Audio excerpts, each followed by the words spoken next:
Cette chronique est une présentation de Clinique vétérinaire du Compagnon.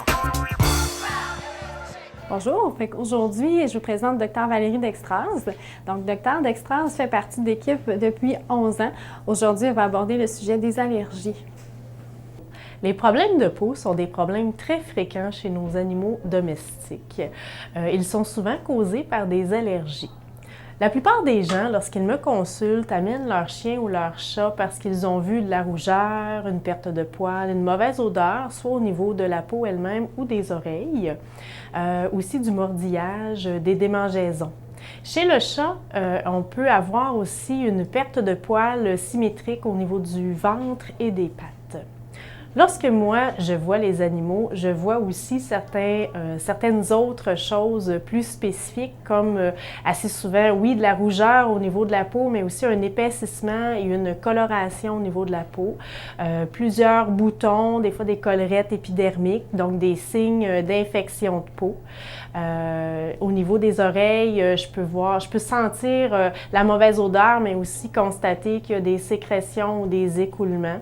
Tous ces signes peuvent nous indiquer qu'il y a une allergie, mais avant de conclure à celle-ci, on doit quand même éliminer certains problèmes.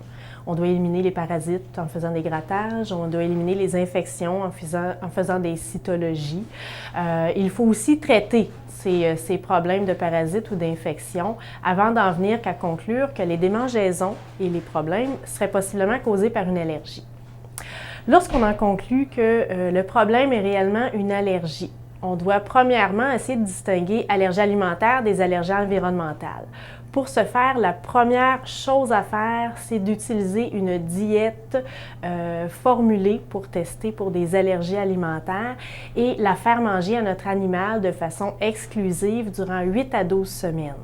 En faisant ça, en donnant donc une nourriture particulière contre les allergies, on peut voir si notre animal arrête ou pas de se gratter et d'avoir des problèmes de peau. Si tel est le cas, on sait maintenant que notre animal va devoir manger cette nourriture-là pour le restant de sa vie et faire attention à tous les petits extras de gâteries alimentaires ou de jouets qui pourraient causer des allergies.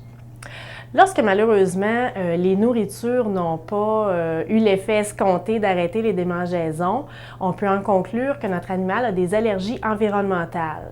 Ça peut être des allergies à un peu tout ce qui se retrouve dans notre environnement. L'été, il y a plusieurs animaux qui vont être allergiques au pollen, que ce soit au pollen des bouleaux, au pollen des graminées, au pollen aussi de l'herbe à poux, que tout le monde connaît en nous. Mais lorsque notre animal a des allergies à longueur d'année, on peut avoir des allergies aux acariens dans la poussière de maison ou même des fois aux squames humaines, donc à la peau des humains. Donc, un chien qui va avoir ce type d'allergie-là va la plupart du temps avoir besoin de prendre des médicaments pour le restant de ses jours pour contrôler les allergies puis faire en sorte qu'il ne se gratte pas et qu'il soit confortable et aussi qu'il ne fasse pas des infections de peau récurrentes là, pour le restant de ses jours. Il y a différents types de médicaments. Le médicament le plus connu est la cortisone. Malheureusement, il a beaucoup d'effets secondaires, faire boire plus, uriner plus, faire manger plus. Donc, des fois, on se retrouve avec des animaux obèses.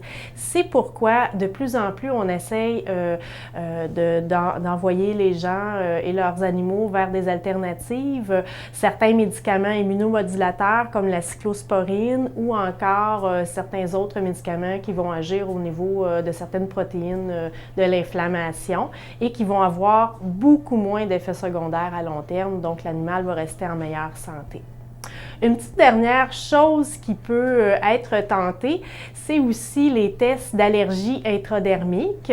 Donc, on envoie le propriétaire et son animal voir un dermatologue vétérinaire, donc un spécialiste de la peau, qui va faire de multiples petites injections au niveau de la peau de l'animal, que ce soit un chien ou un chat, puis qui va constater à quoi cet animal est allergique. Lorsqu'on détermine quelles sont les allergies spécifiques, il est possible de faire un vaccin de désensibilisation que l'on va par la suite tenter de donner à l'animal une fois par semaine pour plusieurs années. Ce vaccin-là marche quand même dans 50 à 60% des cas. Puis lorsque ça marche, on est très content parce qu'on peut soit ne pas donner de médicaments ou soit en donner très peu pour contrôler les allergies. Donc, si jamais vous voyez des signes de problème chez votre animal, n'hésitez pas à nous contacter. Il va juste s'en porter mieux lorsque l'on gérera de possibles allergies. Cette chronique est une présentation de Clinique vétérinaire du Compagnon.